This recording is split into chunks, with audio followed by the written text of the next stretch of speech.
¿No te molesta? No.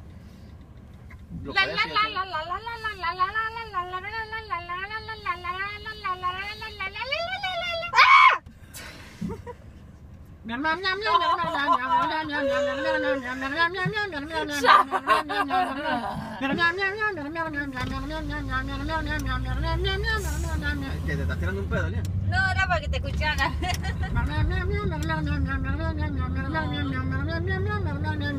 Te juro.